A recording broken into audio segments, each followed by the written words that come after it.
El Menchito, the most dangerous young man to ever walk the streets of Mexico. Mexican security forces say they've arrested one of the leaders of the Jalisco New Generation drugs cartel known as El Menchito. El Mencho is considered in law enforcement circles to be Chicago's public enemy #1. Sometimes the most dangerous criminals in the world aren't the ones you see on the news every day. What if I told you that one of the most powerful drug lords in history had a son who was even more ruthless than him? I'm talking about Ruben Oseguera Gonzalez, better known as El Menchito, the heir to the Jalisco New Generation cartel empire, and quite possibly the most dangerous young man to ever walk the streets of Mexico. If you're surprised that you haven't heard much about this guy, that's fair. The Mexican government and U.S. authorities tried to keep his story quiet for years.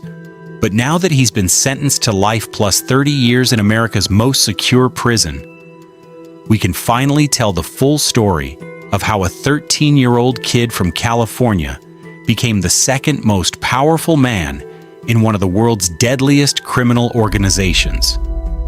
This is the story of El Menchito, a man who personally executed 5 people by slashing their throats, ordered the downing of a Mexican military helicopter that killed 9 soldiers, trafficked over 1,000 metric tons of methamphetamine into the United States, and managed billions of dollars in drug money before his 25th birthday. We're going to cover his recruitment into the cartel as a teenager, his rise to become his father's right-hand man, the multiple arrests and releases that made him untouchable for years, and the final trial that put him away forever. Let's get into it. This is Ruben Oseguera Gonzalez, El Mencho's most dangerous son, and the crown prince of the Jalisco New Generation cartel. Born on February 14, 1990, in San Francisco, California, Menchito was technically an American citizen from birth, but his destiny was written in blood long before he could even walk. His father, Nemesio Oseguera Cervantes, better known as El Mencho, was already deep in the drug game when Menchito was born. The family moved back to Mexico when Menchito was young, and by the time he was 13 years old, his father was building what would become one of the most powerful criminal organizations in the world. Now here's where things get really dark. Most kids that age are worried about middle school and video games. But in 2003, when Menchito was just 13 or 14 years old, his father made a decision that would seal his son's fate forever. El Mencho recruited his own child into the Jalisco New Generation cartel. Think about that for a second. A 13-year-old kid, born in America, with every opportunity to live a normal life, was instead handed a gun and told he was now part of the family business. And this wasn't some small-time operation. CJNG was already becoming a major player in the Mexican drug trade, known for their extreme violence and military-style tactics. But Menchito wasn't just any recruit. He was the boss's son, which meant he had a target on his back from day one. Every rival cartel, every ambitious lieutenant, every law enforcement agency in Mexico and the United States would eventually want him dead or captured. His father knew this, but he brought him in anyway. By the time Menchito was in his early 20s, he wasn't just El Mencho's son anymore. He was the official second-in-command of the entire Jalisco New Generation cartel. Think about that. This guy was literally the number 2 person in an organization that controlled drug trafficking routes across multiple countries, had thousands of armed soldiers, and generated billions of dollars in revenue every year. So what was Menchito actually doing day to day? This wasn't some ceremonial position where he just sat around collecting money. This dude was running major operations that would make your head spin. First, he was the international drug trafficking coordinator for the entire organization. That means every shipment of cocaine coming from Colombia through Mexico into the United States went through him.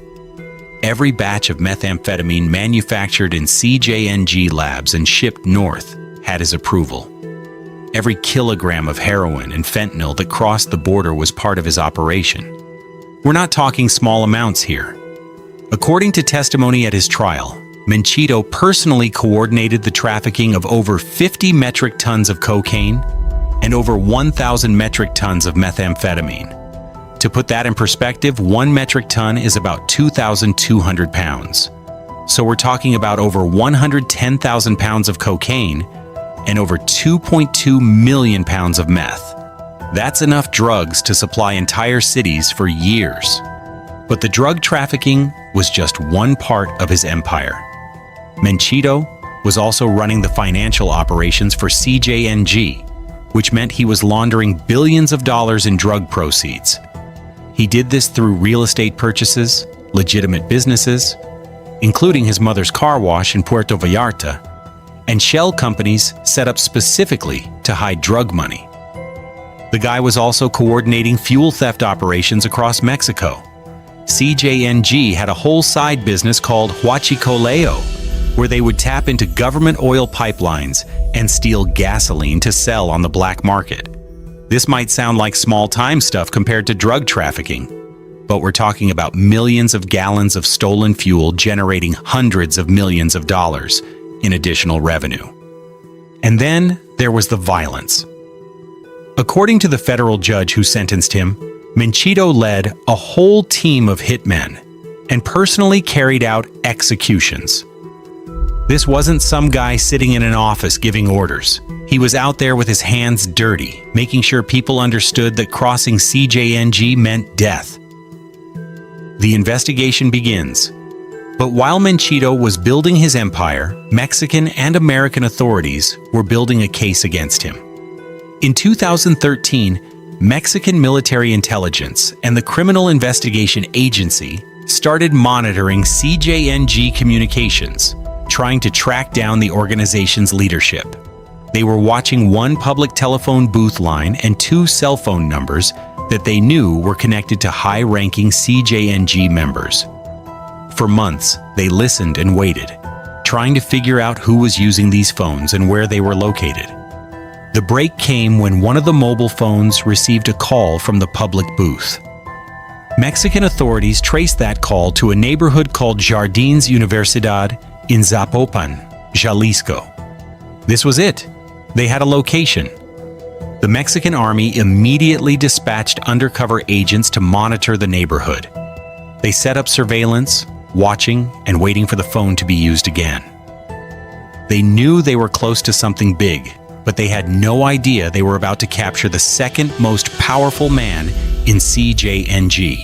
On the evening of January 29, 2014, one of the monitored mobile phones was located through geolocation in a neighborhood in Zapopan before it went out of service. The Mexican Army and Navy knew this was their chance.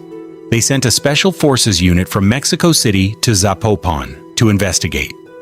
At 3:30 a.m. on January 30th, 2014, that Special Forces unit raided a residence in the Patria Universidad neighborhood. The sound of them breaking down the doors woke up everyone in the house, including Menchito, who had been sleeping peacefully in his bed.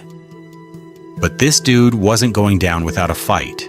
The second he heard the loud bang of the doors being breached, Menchito jumped out of bed and ran toward his backyard. He climbed over the back wall, trying to escape to his neighbor's property. The problem was, the Special Forces unit had already surrounded the entire premises. They had cut off all his escape routes before they even started the raid. Menchito found himself trapped in his neighbor's backyard with nowhere to go. He had no choice but to submit and was arrested on the spot. What they found at the scene was absolutely insane. First, there were 13 illegal firearms, including 2 customized AR-15 assault rifles with engravings that told the whole story. One rifle had CJNG-02JR engraved on it, indicating that he was the number 2 person in the organization and junior because he was El Mencho's son. The other rifle simply said Menchito, his nickname. They also found over 1,000 rounds of ammunition and about $1.5 million in cash, $500,000 in US dollars, and almost 16 million pesos. This was just money sitting around his house like it was nothing. Menchito wasn't alone when they arrested him. He was with his brother-in-law, Julio Alberto Castillo Rodriguez, who went by the nickname El Ojo de Vidrio, Glass Eye. This guy was married to Menchito's sister Jessica and was apparently one of his most trusted associates. One thing that stood out to authorities was that Menchito had recently undergone nose surgery to alter his appearance. This is common for cartel leaders who are trying to avoid identification, but it also showed that he knew law enforcement was closing in on him. Within hours of Menchito's arrest, CJNG showed the world exactly why they were considered one of the most dangerous criminal organizations on the planet. Cartel gunmen hijacked 3 public buses throughout Guadalajara, doused them with gasoline, and set them all on fire. They used these burning buses to block city streets, sending a clear message to the Mexican government: don't mess with us. The U.S. consulate immediately issued warnings to American citizens in Guadalajara, telling them not to travel to southern parts of the city and warning against using roads leading to the Guadalajara International Airport. They were genuinely afraid that CJNG would launch more attacks in retaliation for Menchito's arrest. The Mexican government asked civilians to remain calm and said they would stay on alert for more violent responses. But the message was clear. Arresting El Mencho's son came with serious consequences. Menchito was charged with organized crime involvement, drug trafficking, money laundering, kidnapping, and illegal possession of firearms. He was sent to Altiplano Federal Prison, Mexico's maximum security facility, where El Chapo would later escape from in 2015. But after 11 months in custody, something absolutely shocking happened. A federal judge in the state of Mexico ruled that there was lack of evidence to hold Menchito and ordered his release. Think about that. They caught this guy with 13 illegal firearms, over 1,000 rounds of ammunition, $1.5 million in cash, and weapons with his name literally engraved on them. And a judge said there wasn't enough evidence. The judge specifically absolved him of illegal possession of firearms and weapons of military use, despite the fact that he was literally caught red-handed with these items. It was one of the most controversial judicial decisions in recent Mexican history. But here's where it gets even crazier. As Menchito walked out of Altiplano prison on October 16, 2014, members of the Criminal Investigation Agency were waiting for him at the exit. They immediately arrested him again on different charges. The guy couldn't even make it to his car before he was back in custody. After about 2 more months, another federal judge ruled that there was still lack of evidence and ordered Menchito's release again on December 26, 2014. This time he actually made it out and was free for about 6 months. During this time, Menchito tried to keep a low profile, but Mexican authorities were watching him constantly. Federal police and the Mexican army tracked him to a new location in the Lomas de Altamira neighborhood in Zapopan, Jalisco, where he was trying to lay low.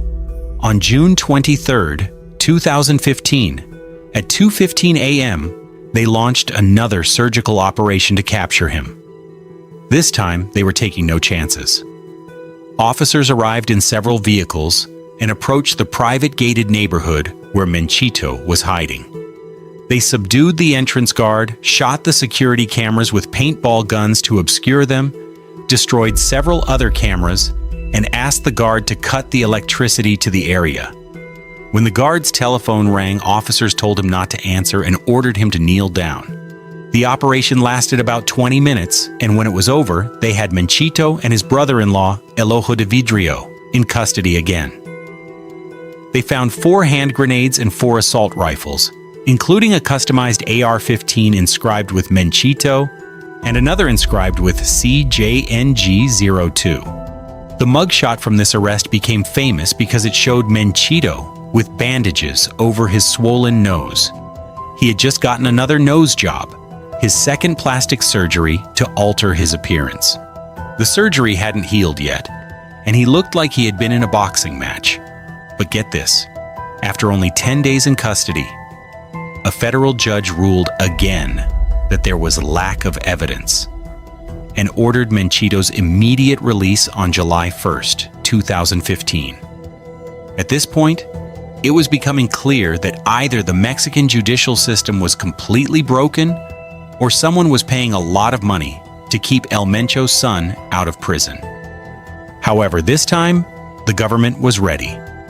As Menchito walked out of the prison, a different police unit was waiting with new charges related to the kidnapping and forced disappearance of 2 people in Michoacán state. These charges finally stuck, and he remained in Mexican custody from this point forward. While all this legal drama was playing out, something happened that would change everything and seal Menchito's fate forever.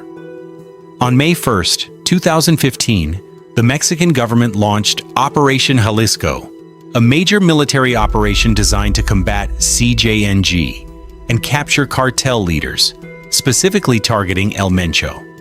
A Mexican military helicopter was flying over areas where they suspected El Mencho and his lieutenants were hiding.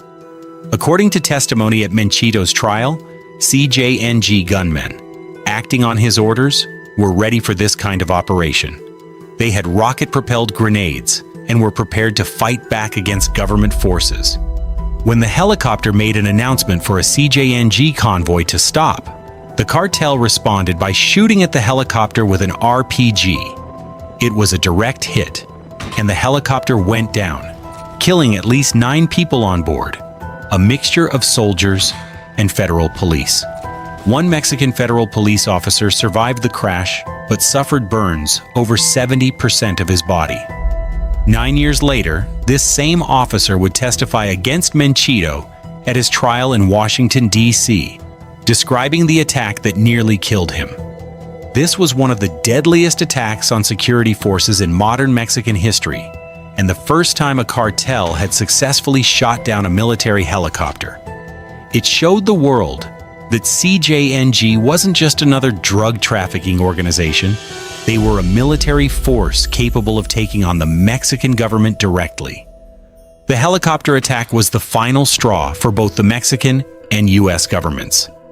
In 2016 and 2017, the U.S. District Court for the District of Columbia filed charges against Menchito for conspiracy to distribute drugs, using firearms during drug trafficking crimes, and continuing criminal enterprise. The charges specifically stated that between 2007 and 2017, Menchito conspired to distribute 5 or more kilograms of cocaine and 500 or more grams of methamphetamine, knowing they would be imported into the United States. But Menchito wasn't going down without a fight. From 2017 to 2020, he battled extradition through the Mexican court system, filing multiple writs of amparo, basically injunctions to stop his transfer to the United States. His lawyers made some pretty wild arguments. They claimed he wasn't the person the U.S. was looking for, that he wasn't actually El Mencho's son, and that extraditing him would be unconstitutional because U.S. charges could carry life imprisonment, which doesn't exist in Mexico. Mexican courts kept denying his appeals, and on February 20th, 2020, his final appeal was denied. The very next day, February 21st, 2020, he was released from Ceferezo number 11 in Hermosillo, Sonora, immediately put on a plane, and flown to Dulles International Airport in Washington, D.C. He appeared before U.S. Magistrate Judge Michael Harvey that same day and pled not guilty to all charges. 5 days after Menchito's extradition, his sister Jessica Johanna Oseguera Gonzalez, known as La Negra, came to Washington, D.C. to support her brother at his court hearing. Like Menchito, she was a U.S. citizen, born in California, so she entered the country legally. But what she didn't know was that Border Patrol agents were apparently unaware she had an outstanding warrant. When she showed up at the federal courthouse, she was arrested on the spot. Jessica was charged with 5 counts of financial dealings with businesses blacklisted by the U.S. Treasury, businesses that allegedly provided financial support to CJNG. She pled guilty in March 2021, was sentenced to 30 months in prison, and was released in March 2022 after serving 2 years. In March 2023, something really interesting happened. Menchito was scheduled for a change of plea hearing in Washington, D.C., where he was expected to plead guilty and avoid a trial. But the day before the hearing, a new lawyer showed up claiming to be hired by unidentified members of Menchito's family. This lawyer, Joaquin Hernandez, said he had spoken to Menchito numerous times over the phone and had convinced him to reconsider the plea deal. When Judge Beryl Howell asked about this, the lawyer confirmed he had only spoken to Menchito by phone yesterday and the day before. When the lawyer said he wanted to delay the trial, Judge Howell said, "No, no, no." She noted that she had never seen a conflict between Menchito and his other attorneys and ordered the new lawyer to go sit in the gallery, effectively kicking him out of the case. Many people believe that El Mencho sent this lawyer to sabotage the plea deal because he was afraid his son might cooperate with authorities and give up information about him. A plea deal might have required Menchito to testify against his father, and El Mencho couldn't risk that. The result was that Menchito rejected the plea deal and decided to go to trial, which turned out to be a huge mistake. The trial lasted about 2 weeks in September 2024, and the evidence presented was absolutely devastating. The prosecution brought in former drug traffickers who testified about CJNG operations and Menchito's role in the organization. They had U.S. and Mexican authorities who provided evidence about drug trafficking operations. But the most powerful testimony came from the Mexican federal police officer who survived the helicopter attack on May 1st, 2015. This man, who suffered burns over 70% of his body, testified about the attack 9 years after it happened, describing how CJNG forces shot down the helicopter on Menchito's orders. They also had testimony from Juan Perez, a pseudonym for a former federal police officer who participated in Menchito's arrest in 2015, and Herminio Gomez Ancira, known as El Indio, who was a former police director and El Mencho's former bodyguard. But the most damning evidence was about something that happened in April 2015, the throat-slashing incident. Prosecutors revealed that Menchito personally executed 5 men who owed him money for drugs sold in the United States. According to eyewitness testimony, the 5 men were bound and tied up. Menchito used a half-moon-shaped knife and slashed each man's throat one by one. After killing all 5 men, he asked for a clean shirt because he was covered in blood. This testimony showed that Menchito wasn't just giving orders from behind a desk. He was personally carrying out brutal executions with his own hands. On September 20th, 2024, the jury convicted Menchito of conspiring to distribute 5 or more kilograms of cocaine and 500 or more grams of methamphetamine for importation into the United States, and using, carrying, and brandishing firearms, including destructive devices like grenades and RPGs, in furtherance of drug trafficking. They also found him guilty of downing the Mexican military helicopter on May 1st, Divi Tuxtoshi Pietspad Smitais. The sentencing hearing on March 7, 2025, lasted nearly 4 hours. His lawyer, Anthony Colombo Jr., argued that Menchito was recruited by his father at age 13 and had no other option. He said he is both a product and a victim, and argued that this should have been a case tried in Mexico, not in the United States, because no crimes were committed on U.S. soil. He asked for 40 years instead of life. The prosecution argued that Menchito ran a successful criminal enterprise, carried out various acts of violence against enemies and authorities, personally butchered 5 men, ordered the helicopter attack that killed 9 people, trafficked tons of drugs, and led a whole team of hitmen. When given the opportunity to speak, Menchito remained silent on the advice of his defense team. Judge Beryl Howell sentenced him to life plus 30 years in federal prison, a life sentence for drug trafficking, and 30 years consecutive for the firearm charges. She also ordered him to forfeit $6.26 billion, which is one of the largest forfeiture orders in U.S. history. The judge called CJNG a notoriously violent cartel and said Menchito had a whole team of hitmen at his command. She noted his brutality and the carnage that the accused personally caused. Today, Menchito is serving his life sentence at ADX Florence, the federal supermax prison in Colorado. This is the most secure prison in America, where they also house Joaquin El Chapo Guzman, Dzhokhar Tsarnaev, the Boston Marathon bomber, and Terry Nichols, Oklahoma City bombing accomplice. Menchito spends 23 hours a day in solitary confinement in a concrete cell with no windows. He gets 1 hour of exercise in a small concrete yard, has no contact with other inmates, and receives his meals through a slot in his door. He's 35 years old, and he will die in this prison. So how did one of the most powerful young criminals in the world end up spending the rest of his life in a concrete box in Colorado? There were several factors that led to his downfall. First was technology. Cell phone tracking and geolocation allowed Mexican authorities to find him multiple times. Wiretaps on phones linked to CJNG gave law enforcement insight into the organization's operations. But Menchito also made some crucial mistakes.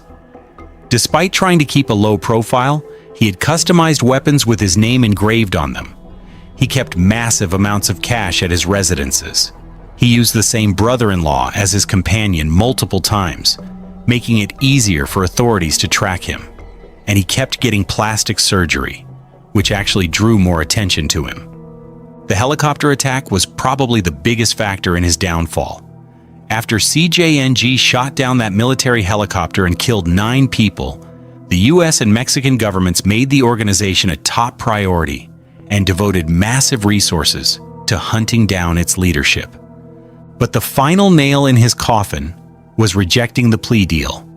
If he had taken the deal, he might have gotten 40 years instead of life plus 30.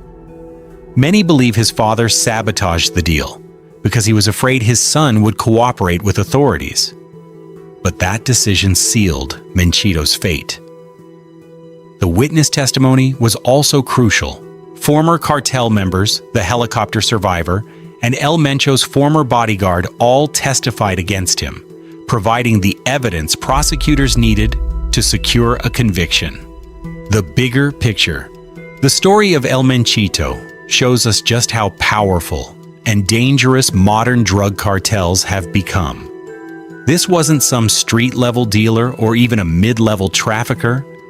This was the second in command of one of the world's most powerful criminal organizations, and he was only in his 20s when he was running operations worth billions of dollars. It also shows us the international nature of the drug trade.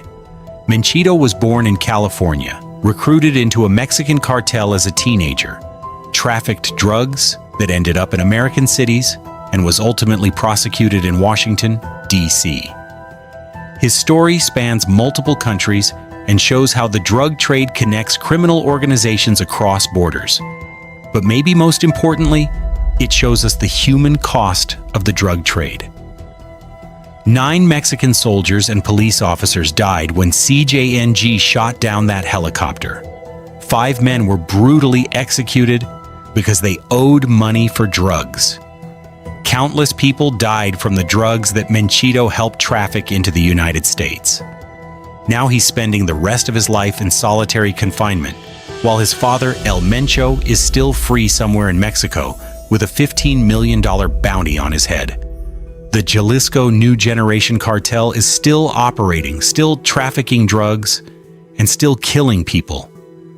The war on drugs continues, and stories like Menchito's remind us just how high the stakes really are. What do you think about this case?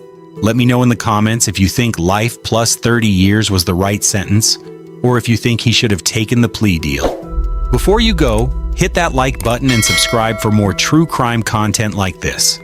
Till next time.